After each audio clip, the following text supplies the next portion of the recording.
नमस्कार, स्वागत है आपका ब्रह्म ज्ञान एजुकेशन के इस प्लेटफॉर्म पर। हम स्टार्ट करने जा रहे हैं ज्योग्राफी को लेकर एक नई श्रृंखला, जिसमें वर्ल्ड ज्योग्राफी का शुरुआती पार्ट महाकल्प शुरुआत करेंगे हम। तो स्टार्ट करते हैं ये श्रृंखला। ये महाकल्प जो पृथ्वी का निर्माण होने के बाद में उसका अंत भी हुआ था और वापस वो पृथ्वी बनी थी, तो उसके पॉइंट ऑफ व्यू से है। तो पृथ्वी के निर्माण की बात है ये। जब पृथ्वी बनी थी तो अपन ने बिग बैंग थ्योरी पढ़ी हुई होगी वैसे आपने पहले से। तो बिग बैंग थ्योरी के बाद में जो काल आते हैं, जो हमारे भूगर्भवेताओं ने जो काल बनाए हुए हैं, उस पे इसकी बात करेंगे हम वैसे। तो ये एराज है, ये काल है, महाकल्प से काल बनते हैं, तो काल की बात करेंगे अपन। तो प्री कैम्बियन, पैलियोजोइक, मेसोजोइक और सेनोजोइक, ये तो महाकल्प है। ये 4 महाकल्प है। इनमें छोटे छोटे कल्प आएंगे, मतलब छोटे तो क्या, बड़े ही होंगे, वो जनरली कल्प आएंगे। तो प्री कैम्बियन के हम अंदर पढ़ेंगे अजोइक, आर्कियन और प्रोटेरोजोइक, ठीक है। तो ये 3 कल्प आएंगे प्री कैम्बियन के अंदर। फिर उसके बाद में अजोइक है, आर्कियन है, प्रोटेरोजोइक, ये प्री कैम्बियन के हो गए। फिर पैलियोजोइक, तो पैलियोजोइक के भी हम पढ़ेंगे Cambrian, Ordovician, Silurian, Devonian, Carboniferous और पर्मियन। ये 6 कल्प हम पढ़ रहे हैं पैलियोजोइक महाकल्प के। उसके बाद में आएगा मेसोजोइक कल्प। मेसोजोइक कल्प में ट्रियासिक, जुरासिक और क्रिटेशियस, तो ये भी इनके अंदर, ये मेसोजोइक महाकल्प के इनके अंदर 3 कल्प आ जाएंगे। उसके बाद में हम पढ़ेंगे सिनोजोइक। तो सिनोजोइक के अंदर 2 है, टर्शियरी और क्वार्टनरी, ठीक है। टर्शियरी और क्वार्टनरी 2 आ जाएंगे। टर्शियरी के अंदर पैलियोसिन, इयोसिन, ओलिगोसिन, मायोसिन और प्लायोसिन, ये पढ़ेंगे। फिर इनको पढ़ने के बाद में ये क्वार्टनरी है जो इनमें 2 आएंगे, प्लेस्टोसिन और होलोसिन। होलोसिन के भी 3 पार्ट हैं जो अभी इस वीडियो में नहीं करेंगे, अगले वीडियो में बताएंगे हम। तो होलोसिन के जो 3 पार्ट है, उसमें तीसरा पार्ट होगा मेघालय युग। तो मेघालय युग, मावलूम की जो गुफा है वहाँ से स्टेलेग्माइट जो टपक रहा था, उस स्टेलेग्माइट से हमें पता चलता है कि मेघालय युग की शुरुआत वहाँ से हुई थी जब 200 साल का सूखा पड़ा था। ये अपने सिंधु घाटी सभ्यता और ये सारी खत्म हो चुकी थी। तो ये ख़त्म कैसे हुई थी अपने को पता वहीं से पता चलता है। जो स्टेलेग्माइट गिरा था फर्श पर, तो वहाँ से कुछ जाँच की थी, कार्बन डेटिंग विधि का इस्तेमाल किया था शायद। ये कंफर्म नहीं है वैसे, बट उसी से पता चलेगा अपने को, वही वहाँ से पता चलता है कि 200 साल के सूखे पड़ने से वो पूरा ख़त्म हुआ था। तो अभी इसको एक्सप्लेन करेंगे। ये आपके सामने एक थोड़ा बड़ा दायरे में है ये वीडियो वैसे तो, और छोटे छोटे कीवर्ड्स बने हुए हैं, उसको एक्सप्लेन करूँगा मैं। तो हम देखेंगे प्री कैम्बियन काल के अंदर 3 देखे थे हमने, अजोइक, आर्कियन और प्रोटेरोजोइक। तो अजोइक में सिर्फ एक ही चीज़ मिली थी हमको, अजोइक में सिर्फ चट्टानों का ही निर्माण हुआ था और इसमें कुछ नहीं था। सर्वाधिक चट्टानें अजोइक काल में बनी थी और इसमें कुछ नहीं पढ़ना अपने को। फिर उसके बाद में आएगा अपने आर्कियन। तो आर्कियन के अंदर अपने को धातु भी मिलेंगे, ठीक है। और ये देखते हैं कि आर्कियन युग के अंदर अपने को सोना, लोहा, तांबा 3 चीज़ें मिली थी। और उसके बाद में निस और ग्रेनाइट की जो चट्टानें हैं वो आर्कियन युग के अंदर बनी थी। तो ये तो बन गई, पर जीवाश्म और जीव वहाँ पर थे नहीं। उस समय जीव और जीवाश्म से विहीन थी पृथ्वी, ठीक है। हम उसके बाद में देखेंगे प्रोटेरोजोइक। प्रोटेरोजोइक काल के अंदर बात करेंगे तो प्राथमिक जीव की जो उत्पत्ति हुई थी वो प्रोटेरोजोइक काल में हुई थी। तो ये एक कल्प है प्रोटेरोजोइक, जो महाकल्प का एक तीसरा भाग है प्री कैम्बियन महाकल्प का, ठीक है। तो प्रोटेरोजोइक के अंदर हम प्राथमिक जीव की उत्पत्ति देख लेते हैं। उसके बाद में जो शैवाल होते हैं, नील हरित शैवाल, वो प्रोटेरोजोइक काल के अंदर ही बने थे। फिर उसके बाद में जो जीव उत्पत्ति हुई थी, जीव की उत्पत्ति, वो उसके रीढ़ विहीन था वो, मतलब रीढ़ की हड्डी नहीं थी उससे, तो वो सिर्फ रेंग सकता था, बस इतना, और कुछ नहीं था उसमें, ठीक है। फिर उसके बाद में हम देखते हैं प्रोटोजोआ, जो प्रथम जंतु है, वो भी अपन प्रोटेरोजोइक काल में ही उत्पत्ति हुई थी उसकी भी। तो ये चीज़ आपको पूछ सकते हैं कि प्राथमिक जीव की उत्पत्ति कौन से काल में या कल्प में हुई थी, तो प्रोटेरोजोइक कल्प में हुई थी, ठीक है। या फिर ये पूछ लेते हैं नील हरित शैवाल की उत्पत्ति कौन से कल्प में हुई थी, तो वो भी अपने प्रोटेरोजोइक कल्प में हुई थी। प्रोटोजोआ सबसे पहले, तो वो भी अपने प्रोटेरोजोइक कल्प की बात है। फिर हम देखेंगे अगला, ठीक है। तो ये 1-2 चीज़ और बता दूं साथ में कि अरावली और धारवाड़ की जो चट्टानें हैं उनका विकास हुआ था, ठीक है। उनका निर्माण नहीं हुआ था, उनका हुआ था विकास। निर्माण और विकास में फर्क है, ये मैं आपको बता दूं। अरावली और धारवाड़ की चट्टानों का जो निर्माण है उसकी कोई थ्योरी है नहीं, उसका कोई समय भी निश्चित नहीं है, कहीं भी किताबों पर आपको नहीं मिलेगा। ये विकास जरूर मिलेगा कि अरावली और धारवाड़ की चट्टानों का जो विकास है वो अपने प्रोटेरोजोइक कल्प में हुआ था। अब देखेंगे अपन पैलियोजोइक के बारे में।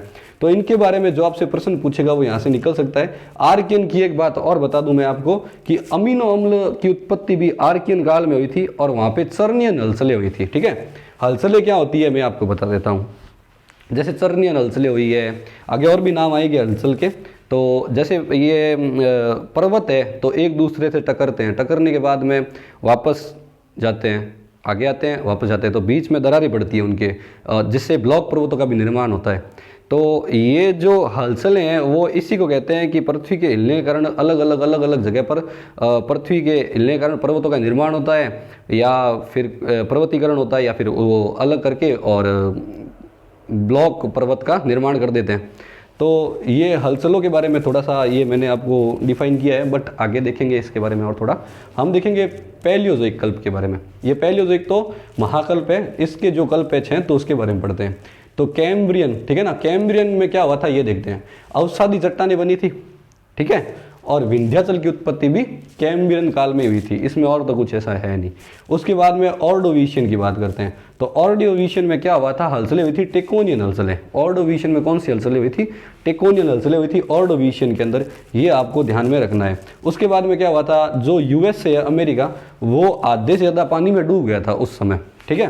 तो टेकोनियन हलचलें हुई थी और यूएसए जो आधे से ज़्यादा पानी में डूब गया था, वो ऑर्डोविशियन की बात है।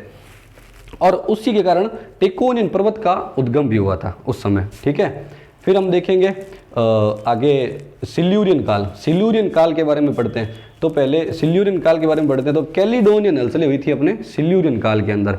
कैलिडोनियन हलचलें थी सिल्यूरियन काल के अंदर, और इसी के कारण कैलिडोनियन हलचलों का काल था सिल्यूरियन काल, और इसी के कारण कैलिडोनियन हलचल के कारण स्कॉटलैंड व स्कैंडिनेवियाई पर्वत का निर्माण हुआ था, ठीक है। कैलिडोनियन हलचलें सिल्यूरियन काल में, और स्कैंडिनेवियाई पर्वत और स्कॉटलैंड का निर्माण भी सिल्यूरियन काल में।